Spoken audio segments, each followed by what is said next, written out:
This is Rock and Roll English. Real people, real English. Here's your host, Martin Johnston. Hello everyone and welcome to another episode of Rock and Roll English. You may have noticed that in today's show there was a little bit of a different introduction with my name in it. That is because many new listeners apparently don't know my name, but they know Dan the Man's name. And, you know, I had to change that because Dan the Man is definitely not the star of the show. I wouldn't like to say who is because I'm too modest, obviously.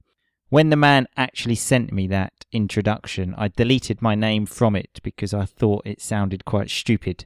But obviously, it actually serves a purpose, so people know my name. Anyway, that's enough about that. In today's show, I speak to Dan the Man. And we speak about something quite important, actually, because today is election day in England. And people will be voting for a new government. So it could be a historic day. So we do actually talk about some serious stuff. Not a lot, but some serious stuff. Then we talk about favourite days of the week, the Spice Girls, the Queen, and smoking drugs. Not all at the same time, but, you know, in the podcast. So have fun listening, and I will speak to you again at the end of the show, probably. Well, definitely. Dan the Man, how are you today? I'm good, how are you? Very good, very relaxed after my holiday. I went on holiday with some people you know. Who? Coma, Jimmy, Speedy, Russ. How are they doing? They're fantastic. They didn't ask about you, if you're wondering. Anyway, so are you ready for the podcast today? Yeah. You sound ready. How is unemployed life in France? Well, I'm not unemployed. I employ myself. That's another way to say unemployed. Anyway, you know what we do first, don't you, Dan? Mm-hmm. What is that? I imagine the reviews. A review. We have no more iTunes reviews, real or fake. So this is actually a comment from the website from Anne Lala. I apologise, Anne, if that's not the correct pronunciation. Anyway, so Anne is from Vietnam and she says, "Thank you guys for helping me develop fluency in English. I really enjoy your podcasts and still listen every day when I wake up in the morning and just before going to bed. Your voices are quite soft and sweet. That keeps me engaged. Thank you guys and keep moving forward." Has anybody ever told you, Dan, that you have a sweet voice? No. Or soft. Well, me neither, actually. So there is a first time for everything, as we say in English. But thank you very much for that comment, Anne. It's very welcome. So today is an important day in Great Britain. Do you know why, Dan? Of course I know why. Just don't ask me. You tell them. So today is a general election in, well, the United Kingdom. We have to vote for a new government. So let's give you some information about how it works. So there are two main parties, political parties, which are, Dan? Labour and the Conservatives. Yes, exactly. The Conservatives are currently in power and they have some horrible person called Theresa May, who is the current Prime Minister, although she was not elected, because obviously David Cameron, after Brexit, said, "I don't want to do this anymore," and then gave it to Theresa May, which makes a bit of a mockery out of the whole democracy thing. Of course. And when I say a mockery there, I mean a joke. So it makes a mockery out of something. And then we have Labour, woohoo, which the leader of Labour is? Jeremy Corbyn. Yes, exactly. And so let's say the Conservatives are normally for the rich, bastards, and Labour are for the working class people. I'm getting the feeling that you're voting for Labour. Well, I don't want to say, Dan, okay? I don't want to say. So, obviously, Dan nor I live in Britain, but, we thought we would talk about this anyway. So, Dan, who do you think will win? Obviously, we don't want to talk about our political views, even though, as I said, Theresa May is a bitch. But we don't want to talk about our views, but who do you think will win, Dan? I think Labour are going to win. And I think it'll be absolutely hilarious if they do. Well, I absolutely agree with you. But they are still the underdogs. So when I say the underdogs, they are not the favourite to win. Another example is Real Madrid played Stoke City, which is a small team in England. Who would be the underdog, Dan? Stoke City, obviously.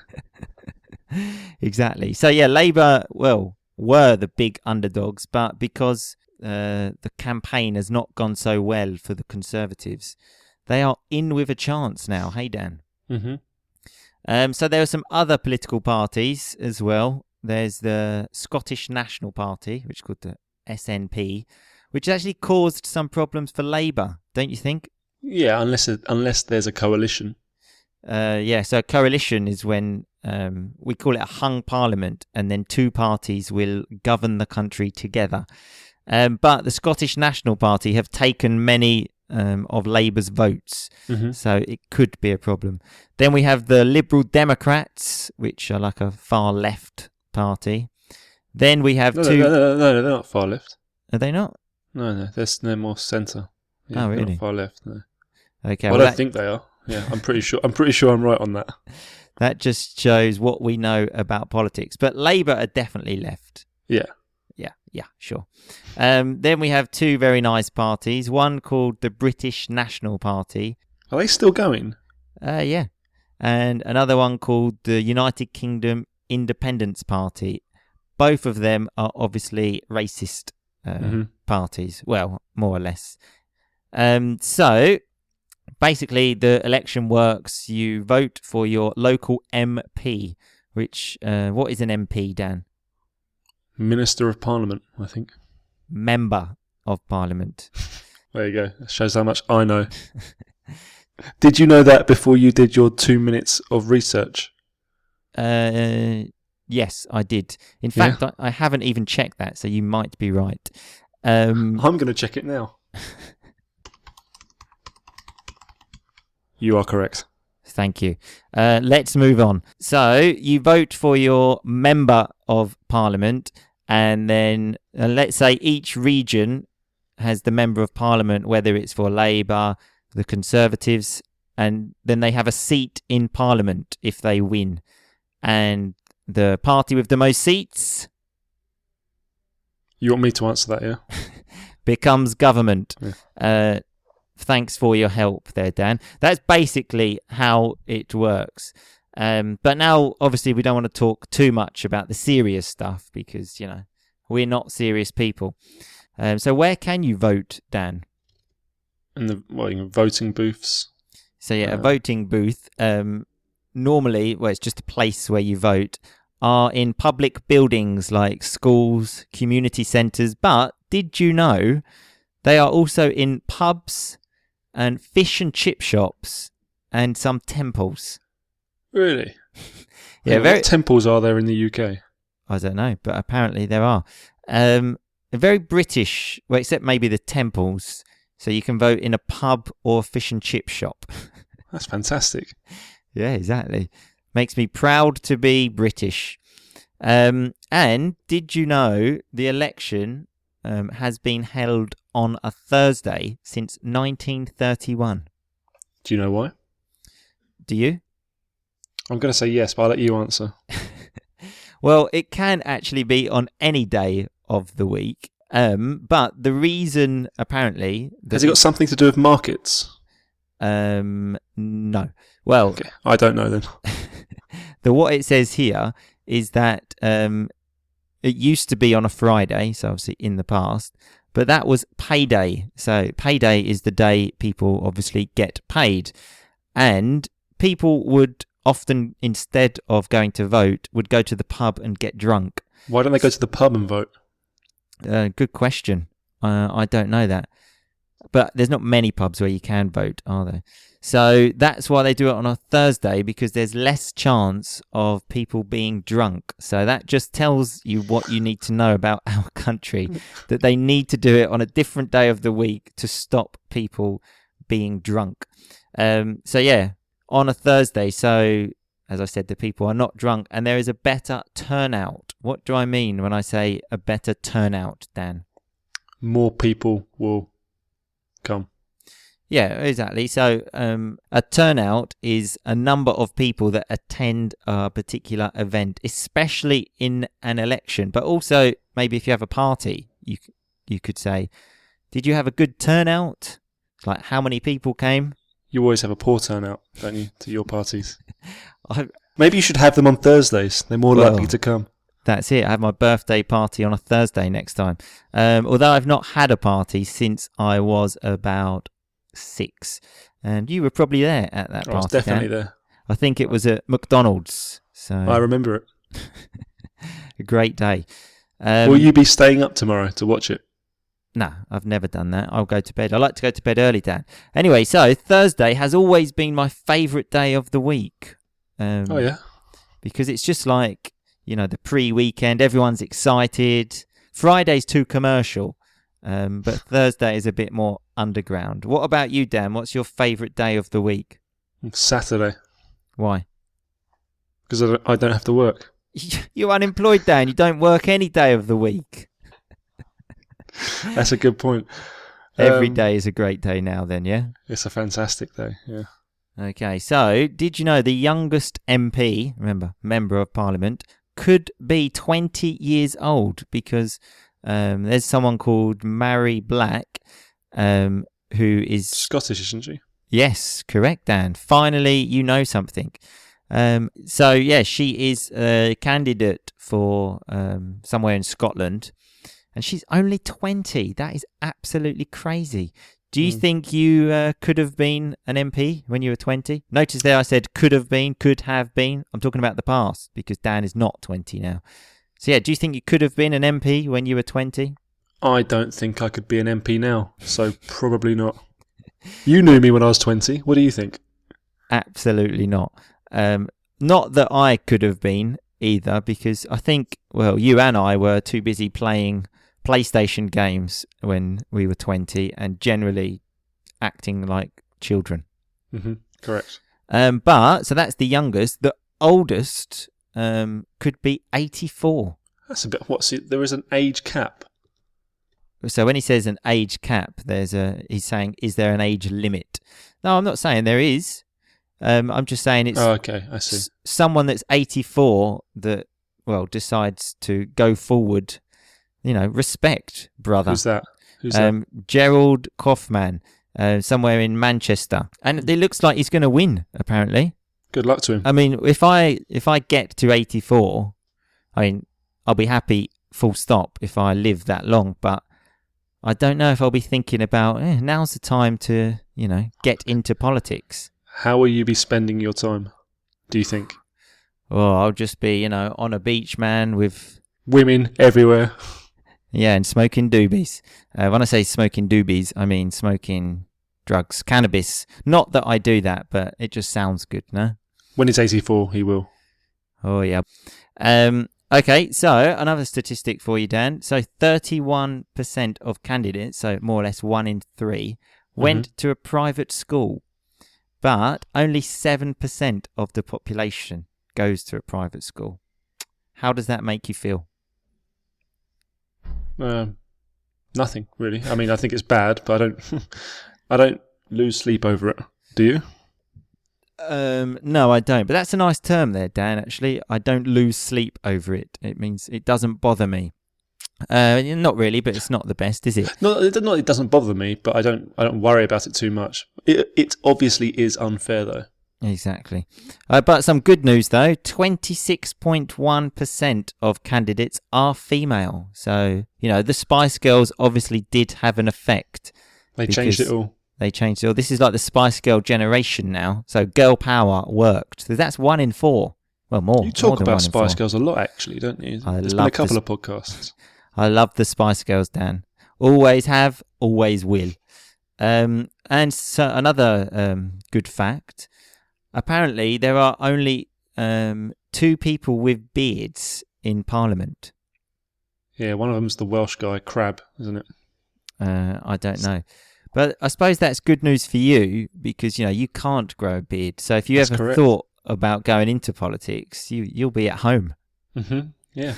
I think, hopefully, by the time I'm 84, I can grow a beard. Well, I don't think you'll be able to do that. So I've got some stuff about dogs now because obviously they follow me everywhere, including into these podcasts. So apparently you can take your dog to vote with you, only if the dog doesn't distract you. What, is the dog going to convince you who to vote for? I don't know. I imagine a dog could threaten me to vote for a different party. How are you doing with that dog that terrorises you? I do not want to talk about it, Dan, because it really is ruining my life, okay? This is a happy podcast. Remember, positive vibes, okay? So let's go back to the turnout again. Remember, that's the number of people that go to the event, let's say. So between 1922 and 1997, the turnout was 71%. And above. That was the lowest. Do you know what the last one was? 63. 65. So, that's not good, is it? People are not going to vote. Are you voting in this election, Dan? I am, yes. Even though he's in France. Mm-hmm. And I am as well. Thanks for asking, Dan. But I sorted out all of the necessary documents a couple of weeks ago. And when I say sorted out, it's a phrasal verb there, to sort out, to organise, Dan. Did you know that? Yes, Martin. I'm English, okay. Did you? And apparently, going back to the being drunk, you can actually vote if you are drunk, but not... But you can't vote with a dog? Well, the dog could distract you, Dan. Okay. But apparently, only if you're like a bit tipsy, which remember means a little bit drunk. If you are completely hammered, and what do I mean by completely hammered? Out of control drunk. Yeah, completely drunk would be the simple answer, Dan. If you're completely hammered, they will not say go away, but you will have to answer some questions. Just probably like do you know what the questions are? How much have you had to drink? Probably. But yeah, so, if you're thinking of voting, just don't get too drunk. So I've got another question here, Dan, which I know you've been asking yourself. So, can the Queen vote? No. Incorrect. She can Is that incorrect? vote. I had a 50-50 chance and I got it wrong. Exactly, 50-50. She can vote, apparently, but she doesn't because she likes to remain impartial, which means like she doesn't want to get involved and she is without preference. They say if you vote, you are a good citizen. So that means I'm a good citizen and the Queen is not. So, you talk about the Queen a lot as well, don't you? The Queen and Spice Girls. Well, that's... Do you also love the Queen? Well, no, the Spice Girls I talk about because I love them. This Queen just comes up when I search for something. She always comes up. The Queen and drinking always comes up with something connected to England. So that's why I talk about the Queen. Quite a boring country, really, aren't we? Exactly. And on that boring note, we will finish the podcast. So thanks very much for your time, Dan the Man. Yeah. Enjoy the election. I will. And come on, Labour. Remember, I'm not mentioning my political views. To balance it out, you should probably also say, come on, Conservatives, so you're impartial. Probably won't do that. I'm definitely not impartial. Anyway, thanks for your time, Dan the Man, and we will see you on Monday. See you later. See you later. Okay, so that was Dan the Man and me speaking about the election. Obviously, we did not speak about our political preferences because that would not be professional. So let's look at some of that rock and roll vocabulary. We had the word mockery, and just remember the term there. So it makes a mockery out of democracy is what I said, but it makes a mockery out of anything you like. It means it makes it a joke. It makes it seem stupid. Very common term. And we had the word underdogs. Remember, Labour were and still are, in my opinion, the underdogs to win. So people don't expect them to win. But, people love an underdog. Just look at David and Goliath. Payday is another one. That's obviously quite explanatory, but it's a good term to know. We say, for example, next week is payday. Woohoo! Exactly. It's a fun day. We had the word turnout, which is a noun when we say a turnout. The amount of people that go to the event. If I ever do a Rock and Roll English event, I hope there will be a good turnout. So a good number of people that come. Dan also used the term age cap. So if there's an age cap, it's a limit on something. You can also use the word cap alone for something. It's normally cap on something. For example, there's a cap on the amount of friends you can have on Facebook, apparently, which is 5,000. So you cannot have more. I have nowhere near 5,000 friends. I have about 5, but there is a cap on the number of friends you can have. We had the word doobie, which is like when you're smoking drugs. We actually used it in the plural form of smoking doobies, like marijuana, like cool hippie people do, not like me. So, Mum, if you're listening, I do not smoke drugs. Dan actually used a nice term when he said, I don't lose sleep over it. I can't remember what he was talking about, but it basically means I don't worry about it. A very common term, actually. I used a piece of rock and roll vocabulary when I said I sorted out all the necessary documents to vote, so I organised them. We had the word tipsy as well. We've had that before, I think, when you're a little bit drunk. And very different to that was completely hammered. So the word hammered means very drunk. And we also had the word impartial, which is when you don't have a preference of who wins something. So remember, the Queen remains impartial in politics, apparently. And obviously I do, because I don't like to speak about it. But come on, Labour. On a serious note, if Labour actually win the election, there will be some big changes in the UK. Positive changes, though. But if the Conservatives win, it will just be the usual shit, really, and nothing will change. Anyway, I'm sure I have bored you enough on today's podcast, so I will see you on Monday when hopefully we will be celebrating a Labour government together. Remember, all of the rock and roll vocabulary mentioned on the show is on the website, and you can do some crazy quizzes. So that's rockandrollenglish.com.